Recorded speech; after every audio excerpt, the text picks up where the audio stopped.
Developing a aim routine is going to be just as important as learning new strats in Siege. And in today's video, I will be sharing my warm-up routine and also additional tips that you might find useful. Now, I'm not going to be wasting your time, so let's just get into the video.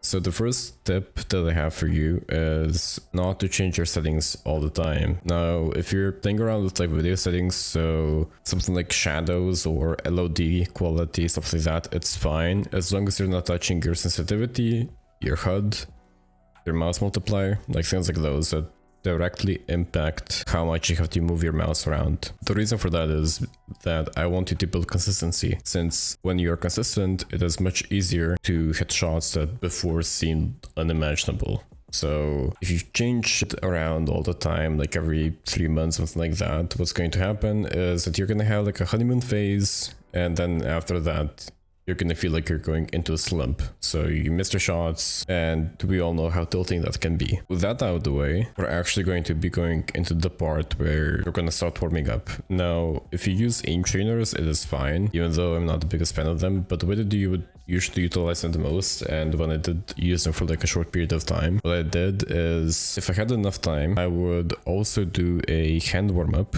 So basically, following a YouTube video, I would do a wrist stretching exercise because it is very useful to do that and very good for you because you avoid developing a carpal tunnel. To take care of yourself and the health of your wrists, and do these warm-ups at least, like, let's say at least like 3 times a week or something like that. If you're in front of a PC or like on a controller for 4 hours or more in a day. And after that, if you use aim trainers, what I would advise is to kind of like focus the most on flicking tasks, accuracy, and tracking. They're all very much important in Siege as well. And once you do them, you go into T-Hunt, and in T-Hunt, you probably heard this like a bunch of times where people tell you to play the operators that you would usually play in ranked, which is true.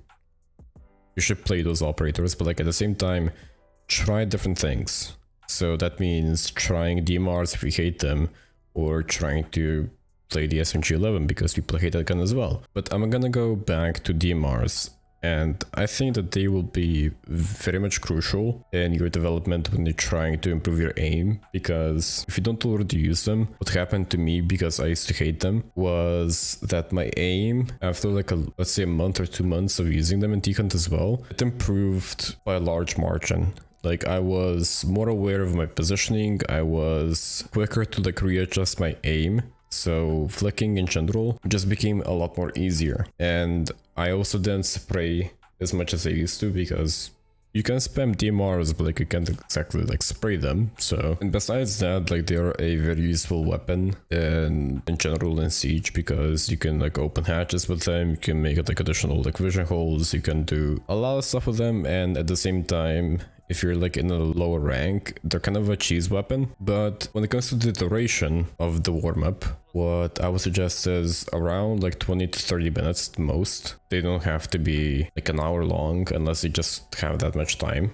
But it shouldn't be something short, like 5 minutes of like messing around, just like running around the map and trying to play fast. And also, if you really want to build on consistency, what I would recommend is doing the warm-up at the beginning of your session, or like beforehand, and then also afterwards. So like when you're done playing ranked or doing whatever, do the same warm-up again, maybe like a shorter version, but like still do it, because you will build more of that consistency, and that's going to be very useful for you. But if you do have any questions, or I didn't explain something very well in this video, please do let me know in the comments below. I'll do my best to answer your questions. If you care so, do leave a like and subscribe on this video, it does mean a lot to me. And if you want to be very nice, you can also follow my socials in the description below, or they're going to be in the pinned comment. And as always, good luck in your game. You broke my heart one too many times.